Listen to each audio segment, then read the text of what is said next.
오늘 저는 요한복음 8장 31절부터 36절까지 말씀으로 진리가 너희를 자유롭게 하리라 하는 제목으로 말씀을 나누겠습니다. 본문에서 예수님께서는 너희가 말씀에 거하면 진리를 알게 되고 또 그 진리가 너희를 자유롭게 하리라고 선포하셨습니다. 먼저 31절에 보면은 주님은 유대인들에게 이렇게 말씀하셨습니다. 너희가 내 말에 거하면 참으로 내 제자가 되고 라고 말씀하셨습니다. 주님은 유대인들이 주님을 믿기는 믿지만 참된 신앙으로 따르는 사람들은 아주 적다는 그런 사실을 알고 계셨습니다. 그들은 대부분 주님을 메시아로 믿지만 주님의 말씀, 정작 주님의 말씀에는 관심이 없었습니다. 그들은 주님을 그저 정치적인 메시아 또는 이 땅의 문제를 해결해 주시는 그러한 세속적인 메시아로 믿었던 것입니다. 그러므로 주님은 말씀에 거하는 자만이 참 제자가 될 수 있다고 말씀하신 것입니다.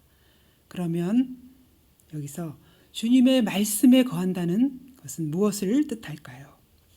첫째로 주님의 말씀을 듣는 것을 의미합니다. 주님의 말씀을 듣는 것. 두 번째로 주님의 말씀을 우리가 끊임없이 배우는 것입니다.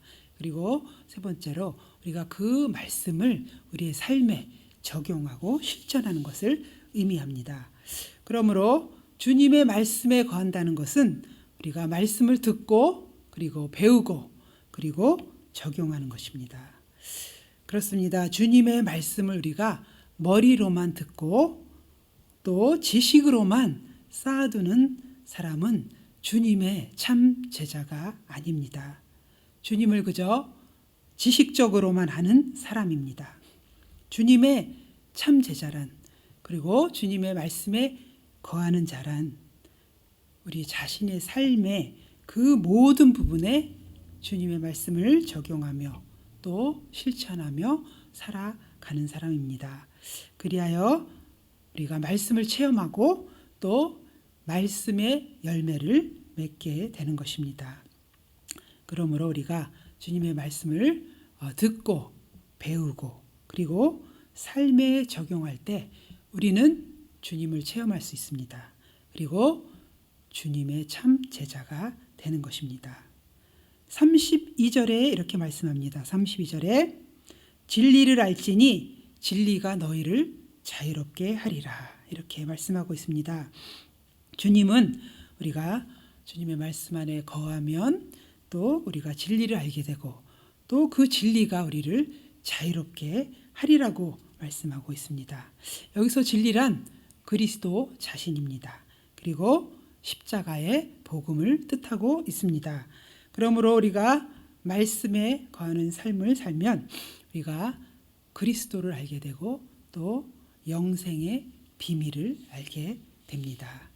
그리고 주님은 이렇게 우리가 진리를 알게 된 사람들이 자유를 누린다고 말씀하셨는데 이 자유란 이 땅에서 우리가 찾을 수도 얻을 수도 없는 그러한 참 자유를 가리킵니다. 참된 자유입니다. 그러면 이 참된 자유, 참 자유란 어떤 자유를 말하는 것일까요? 첫째로 이 참된 자유란 우리 삶의 모든 두려움으로부터의 자유입니다. 삶의 두려움으로부터의 자유입니다. 그래서 심리학자들의 연구에 의하면 인간은 누구나 모두 그 마음속 깊은 곳에 무의식 그 깊은 곳에 두려움과 불안을 안고 살아간다고 합니다. 이 세상에 이러한 두려움과 불안을 갖고 있지 않는 사람은 아마도 한 사람도 없을 것입니다. 그리고 이 심리학자들은 그 두려움과 불안의 원인을 정확하게 밝혀내지 못하고 있습니다. 그러나 성경은 우리의 그 두려움, 우리의 두려움이 그 원인이 바로 죄로 인한 하나님으로부터의 단절과 그리고 위기 의식에서 찾고 있습니다. 바로 죄로 위한 위기감입니다. 그래서 많은 사람들은 이러한 인간의 두려움과 불안을 극복하기 위해서 여러 가지 방법을 찾아다닙니다. 물질을 의지하기도 하고 또 중독에 빠지기도 합니다. 또 여러 가지 종교에 의지하기도 합니다. 그러나 우리는 하나님과 인간 사이의 화목 제물 대신 예수님을 만날 때 그 두려움과 불안으로부터 우리는 벗어날 수 있습니다. 오직 예수님으로부터만이 우리는 참된 평화를 누릴 수 있는 것입니다.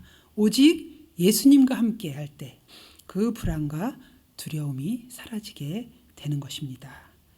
둘째로 이 참된 자유란 무엇이냐면 자기 자신으로부터의 자유입니다. 자기 자신으로부터의 자유. 인간을 가장 강하게 억누르고 있는 것은 어떤 외부적인 조건보다는 바로 자기 자신으로부터 오는 것입니다. 자기만의 고집이요, 자기만의 잘못된 신념으로부터 옵니다. 그래서 자신의 포로가 되어서 우리가 무지 속에서 또 우리가 깨닫지 못하는 그러한 어리석은 삶을 살게 된다는 것입니다. 진리를 진리라고 인정하지 못하고 선과 악을 구별하지 못하는 것입니다. 그러나 우리가 주님의 말씀을 배우고 순종하면 자신의 그 어리석음을 깨달을 수 있습니다. 진리를 알게 되면 자신을 깨닫게 되는 것입니다. 그래서 자기만으로부터의 그 아집, 그 자기의 그 잘못된 신념으로부터 우리는 자유하게 되는 것입니다. 더 정확하게 말씀드리면 참된 자기를, 참된 자신을 찾게 되는 것입니다. 말씀으로 변화되어서 참된 평안과 참된 자유를 누리게 되는 것입니다. 세 번째로 주님의 말씀에 거하는 자들은 다른 사람으로부터의 자유를 얻게 됩니다. 다른 사람으로부터. 우리가 불행을 느끼는 대부분의 요인은 바로 다른 사람과의 관계에 있습니다. 행복의 조건의 80% 이상이 그 관계로부터 온다는 연구 결과도 있습니다. 그것은 뭐냐면 인간관계가 좋으면 어떤 불행과 또 어떤 어려움도 극복할 수 있고 행복해질 수 있다는 말입니다. 반대로 관계가 힘들면 행복하기 어렵다는 것입니다. 예를 들어서 아무리 돈이 많고 좋은 집에 살아도 부부관계가 힘들고 또 부모와 자녀 관계가 힘들다면 행복을 느끼기 어려울 것입니다. 그렇다면 우리는 왜 이렇게 다투고 갈등하고 서로 미워하게 될까요? 그 이유는 먼저 우리 인간에게 타락한 그러한 본성, 죄성이 있기 때문입니다.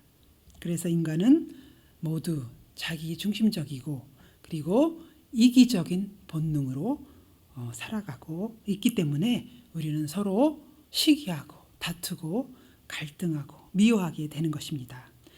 구약에서 가인이 왜 동생 아벨을 죽였습니까? 그것은 바로 타락한 그 아담의 그 본성을 받아서 자기 중심적이고 이기적인 그 본능을 가지고 있었기 때문입니다. 그래서 가인은 동생 아벨을 그 아벨의 제사만이 연납되는 것을 시기하고 분노하여서 살인까지 저지르게 된 것입니다. 그렇습니다. 우리 안에는 아담의 그 죄성이 있습니다. 우리는 날마다 이기적인 생각에 우리는 살고 있습니다. 그 생각이 넘쳐 흐르고 있습니다. 심지어는 좋은 일을 할 때 또 선한 일을 하면서까지도 자신의 유익을 먼저 계산하고 있는 저 자신을 발견할 때 제가 깜짝깜짝 놀랐습니다. 혹시 여러분은 그럴 때가 없었나요? 저는 종종 있었습니다. 그러나 진정으로 우리가 주님을 사랑하고 주님의 말씀 안에 거하게 된다면 우리는 이 모든 것으로부터 자유하게 됩니다. 시기와 질투로부터 자유하게 됩니다. 욕심과 이기심으로부터 자유하게 됩니다. 그리고 다른 사람과의 관계에서 그 오는 불편함, 그런 것들로부터도 우리는 자유함을 누리게 되는 것입니다. 그래서 또 우리가 사람의 목소리보다는 하나님의 음성이 더 크게 들리는 그러한 사람으로 우리가 변화되는 것입니다.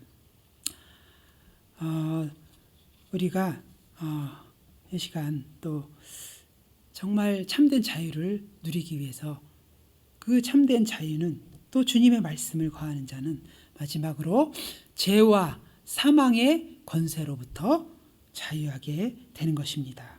사도 바울은 자신의 선한 마음보다 죄를 향한 본성이 더 커서 애통하며 이렇게 고백했습니다. 로마서 7장 24절 말씀입니다. 로마서 7장 24절 말씀입니다. 오라 나는 공고한 사람이로다 이 사망의 몸에서 누가 나를 건져내랴. 그렇습니다. 사람은 누구나 또 죄와 싸우며 살아갑니다. 요즘 세대의 말로 표현하면 이것을 나쁜 습관과의 싸움이라고 표현할 수 있겠습니다. 우리는 나쁜 습관을 버리기 위해서 날마다 몸부림치며 살아갑니다. 그러나 주님의 말씀에 거하는 자들은 이 나쁜 습관에서 또 좋은 습관들로 바뀌게 되는 것입니다. 성령과 말씀이 그 영혼을 새롭게 변화시키는 것입니다. 그래서 불의와 죄보다 하나님의 그 선한 의를 더 사랑하게 됩니다. 그리고 죽음까지도 두려워하지 않게 되는 것입니다. 그렇습니다. 우리가 이렇게 날마다 말씀 안에 거하고 또 주님이 주시는 그 참된 자유를 누리게 될 때 우리는 어떻게 해야 이렇게 되냐면 우리는 정말 이 특별한 어려운 시기에 우리가 정말 말씀으로 무장을 해야 되는 것이죠. 그 말씀을 우리가 또 실천하며 삶에 적용할 때 우리는 주님께서 말씀하신 대로 우리가 주의 참된 제자가 되며 또 주님이 주시는 참된 그러한 자유를 누리는 그러한 특권을 누리시기를 이 시간 축복합니다.